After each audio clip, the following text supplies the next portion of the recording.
Assalamualaikum warahmatullahi wabarakatuh. Para sahabat-sahabat budidaya maggot PSF dan ternak unggas. Dalam budidaya maggot PSF, kita harus tahu cara agar media kita tetap remah atau tetap mamel. Ikuti videonya sampai selesai.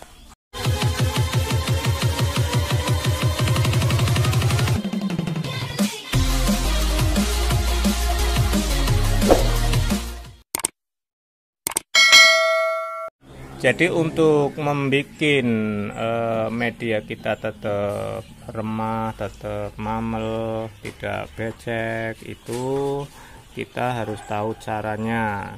Nah, banyak sekali orang itu memberikan tutorial, ya silakan praktekkan. Namun ada cara paling efektif, yaitu tidak ribet. Karena kalau misalkan jenengan membuat remahnya itu dengan dedak pakai modal, atau kita pakan dengan campur tai graji, itu juga akan memakan waktu dan lain sebagainya. Namun ada yang efektif, yaitu dengan cara satu, kita harus tahu jenis pakannya. Kita semua sudah tahu bahwasanya maggot PSF itu adalah pemakan sampah organik. Dari jenis-jenis sampah organik itu macam-macam.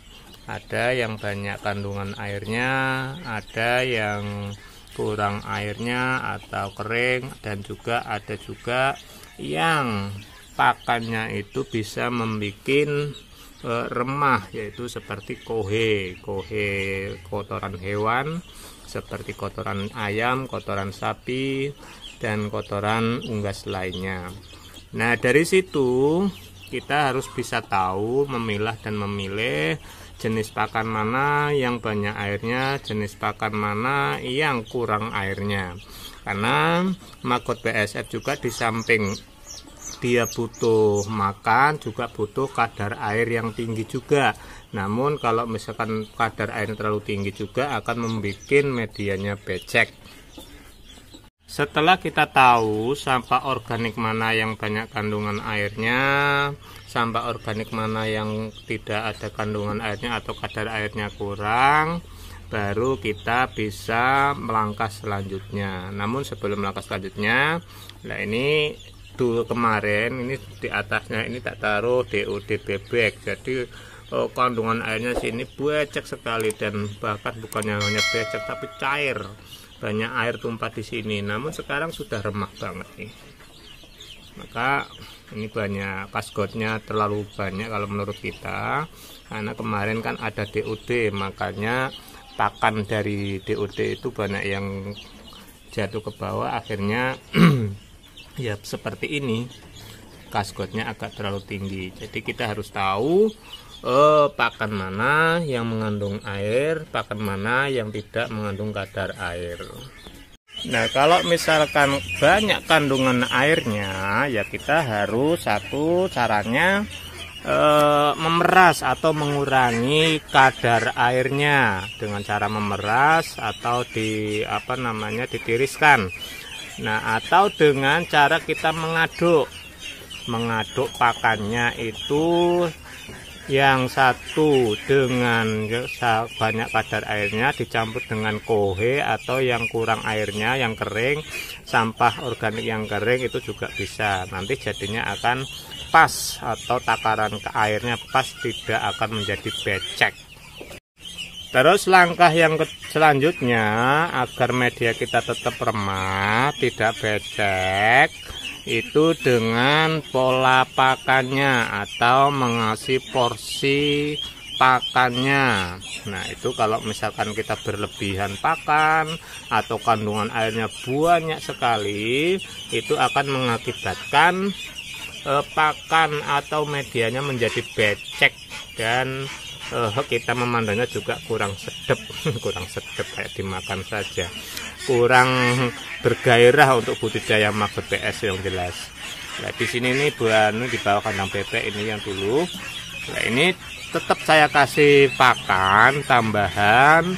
Ini yang banyak airnya, karena kalau kotorannya saja itu terlalu kering.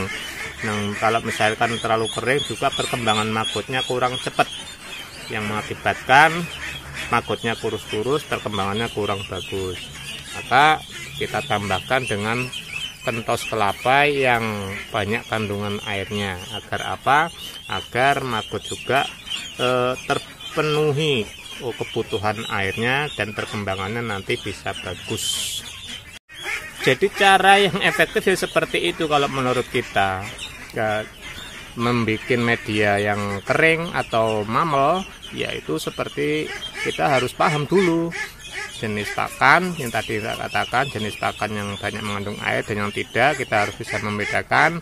Terus pola pakan dan pola pakan yang jelas cara mengasih pakan, jangan berlebihan atau kita mencampurnya dengan kohe atau dengan mengurangi kadar airnya dan lain sebagainya, seperti yang saya sampaikan tadi. Tidak perlu susah-susah dengan cara yang ini itu. Jadi kita tetap mengasih pakan tapi porsinya pas, media tetap kering, media tetap mamel, tidak becek. Jadi itu dalam budidaya maggot BASF itu kita harus terus belajar, jangan kita berpatokan dengan satu ilmu, cari atau kita teliti, cari proses yang paling paling simple, tidak ribet. Nah, itu yang perlu kita cari. Jangan hanya yang penting budaya maggot BASF, tidak tahu caranya, tidak tahu cara yang pas, yang efektif, yang akhirnya nanti menguras tenaga dan biaya. Jadi kita harus tahu caranya agar efektif dan tidak ribet. Mungkin itu saja yang perlu saya sampaikan, mudah-mudahan bermanfaat. Sekian, wassalamualaikum warahmatullahi wabarakatuh.